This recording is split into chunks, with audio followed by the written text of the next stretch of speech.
Si un jour on m'avait dit que le meilleur épisode de l'année 2025 provient d'un manga de l'auteur de Yuka, j'aurais eu des doutes. Et oui, même moi j'y croyais pas, mais il s'avère que l'épisode 6 de la saison 2 de Shoshimin est un espèce de climax en milieu de saison, et est un peu aussi un climax de saison 1, c'est très particulier, et surtout un épisode qui fait beaucoup réfléchir sur la vie et les gens qui nous entourent. Enfin, qui nous entourent pas vraiment, parce que là on parle de personnes pas ordinaires. Moi je suis Osanaï, Kobato, qui sont des personnes pas ordinaires qui rêvent d'être des personnes ordinaires. Kobato c'est le génie qui devient détective malgré lui, et qui agace un peu les gens, et Osanaï, c'est la personne qui a aussi une bonne jugeote, mais qui a un côté un peu particulier, un peu dangereux sur les bords dans ses approches. Et cette série, franchement, je la kiffe de plus en plus. Et c'est vraiment grave parce que Yuka, c'était vraiment l'animé que je détestais. Et j'en ai déjà parlé, mais là, j'étais obligé de reparler de cet épisode parce que vraiment, il est ultra marquant et définit très bien tout ce qu'est la série pour moi. En fait, ce qui est marquant, c'est tout simplement comment ils vont utiliser des personnages ordinaires pour se foutre de leur gueule, clairement, et détruire leur vie juste par notion d'être pas ordinaire en fait. C'est très particulier en fait, comme approche de l'ordinarité. Ils veulent être ordinaires, mais ils se comportent comme l'inverse parce qu'en fait ils sont pas ordinaires. Première saison va être très particulière parce qu'en fait on va avoir un rythme très lent. On va suivre Kobato et Osanaï, dans différents endroits parce qu'ils vont faire le tour des pâtisseries de la ville. Et finalement en fait, Osanaï, elle fait ça pour que Kobato comprenne ce qui se trimballe autour d'elle, l'agression qu'elle risque d'avoir. Et bref, il y a une énorme enquête qui s'est basée sur le fait qu'en fait la pâtisserie A se situait au lieu B. En fait ça faisait une carte à la fin et Kobato a réussi à trouver l'endroit grâce à ça. Et elle parlait par message codé parce qu'elle savait que Kobato allait la retrouver et l'aider. Même si elle paraît très gentille fille, je sais pas comment dire, très axée sur les sucreries, toute mignonne, elle dit rien de spécial, elle fait aucun bruit, mais finalement c'est dans l'ombre qu'elle agit. Et donc cette saison 2 elle est différente parce qu'en fait à la fin de la saison 1 on nous a introduit deux nouveaux personnages, on nous a plus en fait deux nouveaux couples, Kobato et Osanaï, semblent s'espacer et en fait vont chacun vivre une vie de couple. Kobato va être avec Nakamaru, qui est globalement une meuf détestable, parce qu'en fait elle va tout simplement le tromper, mais le tromper avec plusieurs gars, et c'est tout en fait. En fait elle va gérer comme la parfaite petite amie, et en fait dans l'ombre elle va sortir avec d'autres gars. Sauf qu'en fait, bah voilà, les mois durent dans la relation entre Kobato et Nakamaru, mais rien n'avance globalement, donc on sait pas trop si c'est lié à ça ou pas, parce qu'en fait Kobato est toujours très intuitif de lui-même, donc il sait qu'elle le trompe, même avant qu'on lui dise, enfin on le devine, vu comment le gars est autant barjot dans ses déductions, on peut le deviner même qu'il est sorti avec elle en sachant qu'elle allait se faire tromper, mais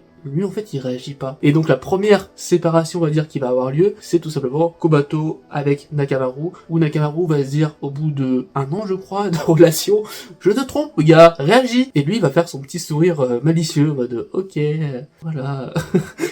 Il va pas réagir en fait, il va être pas ordinaire, genre je sais pas, tu te fais tromper plusieurs fois dans une relation d'avant qui ne pas, t'es obligé d'être énervé un minimum, je sais pas, t'es obligé de réagir quoi, juste de réagir. Là il ne réagit pas, il ne dit aucun mot, il la laisse parler, il la laisse s'énerver, elle s'énerve contre lui alors que c'est elle qui le trompe, et bah elle se dit qu'il en a rien à faire de lui alors que c'est juste en fait que il avait prévu ça depuis le début je pense. En fait il veut juste vivre sa vie de mec en couple, et à ça voilà, qui arrive comme ça, qui est très particulier. Franchement c'est l'épisode juste avant, et c'est très marquant parce que c'est vraiment amené d'une façon assez originale je trouve. Le deuxième personnage c'est Urino-kun, c'est quoi ce nom de merde? Le mec s'appelle Urine, et en fait bah il va se rapprocher de Osanaï, laisser faire, puis l'engrainer un petit peu dans une enquête autour de multiples incendies. Il est dans le club de journalisme de Kengo qui va laisser sa place en tant que dirigeant de ce club parce que bah, il est à la fin de ses études. Et donc Urino-kun, et bah lui, il va se lancer dans une grande enquête. Il va être le mec qui va deviner où se passent les nouveaux incendies, avec une réflexion qu'il a travaillé en parlant avec les gens. Il va se sentir comme un grand enquêteur en fait. Et il va à chaque fois qu'il y a d'incendie, qu'il pense que c'est un endroit, se rendre sur les lieux de l'endroit pour essayer de trouver des solutions, pour essayer de savoir qui est vraiment derrière ça, parce qu'il connaît le lieu mais il sait pas le mec qui est le mec qui fait l'incendie. Et donc il va avoir plusieurs théories. Et bah ça va jamais s'avérer bon. Et puis finalement il va se dire au bout de plusieurs mois, bon pareil, hein, leur relation n'évolue pas. Bref, il y a rien eu entre eux. Au bout de plusieurs mois, on se dit qu'il y a quand même anguille sous roche. Et donc, il va commencer à se poser des questions sur Osanaï, il a remarqué qu'elle a eu un comportement bizarre, qu'elle est toujours un peu sur le lieu du crime, qu'elle lui donne des indices. En gros, elle a toujours un coup d'avance sur Irino. Donc on comprend jamais pourquoi. Le dernier incendie, on va dire, se lance. Et là, c'est très bizarre parce qu'en fait, Kobato, de côté, commence à enquêter sur l'histoire et se rend compte que Osanaï, dans le coup, mais on sait pas encore sur quoi elle est dans le coup. En fait, on sait pas si elle est victime,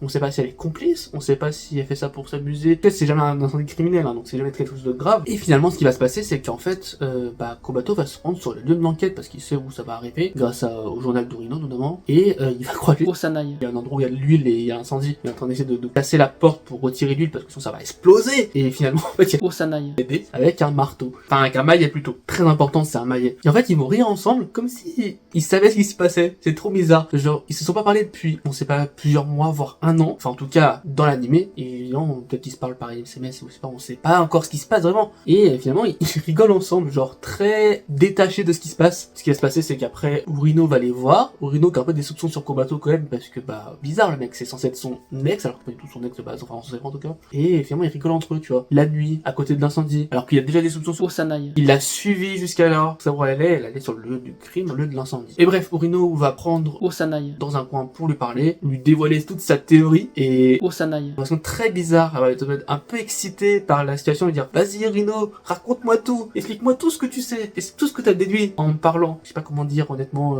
mieux que ça, mais un orgasme intellectuel en gros, très bizarre idée comme ça, mais en mode vraiment hyper fier de comment Urino réagit, comment Urino déduit, et puis après elle va commencer à se foutre de sa gueule, elle va lui dire toutes ses vérités, qu'en fait depuis le début elle teste un peu Urino, parce qu'elle sait que c'est un gars ordinaire, elle a envie de voir à quel point il est ordinaire, et qu'en fait tout ce qui s'est passé, tous les indices qu'il pensait avoir devinés, finalement c'est elle qui les a placés pour le mettre dans une mauvaise situation, pour faire croire que c'était elle la fireman, alors pas du tout, elle est juste là pour, elle peut pas vraiment arrêter le mec d'incendie de ce que j'ai compris, mais elle sait ce qui se passe. Juste, elle essaie d'emmener Urino vers cette situation, et en fait, toute leur relation est basée sur du fake. C'était juste pour piéger Urino, pour lui montrer à quel point il est faible intellectuellement. Et vraiment, elle dit ces mots, on s'arrête là, je me suis bien amusé avec toi, parce que vraiment, t'es con, genre. C'est vraiment ça qu'elle dit. Elle le dit plus naturellement, plus pervasivement. On sent la détresse de Urino après ça. Le mec, il se croyait avec une meuf 10 sur 10 depuis un an, il se pensait pour le plus gros des enquêteurs, en fait, c'est le plus gros des boulets. Et en plus, il s'appelle Urine. Genre, vraiment, il a rien pour lui. Je le répète, il est vraiment quel monde merde. Et vraiment, l'anime concentre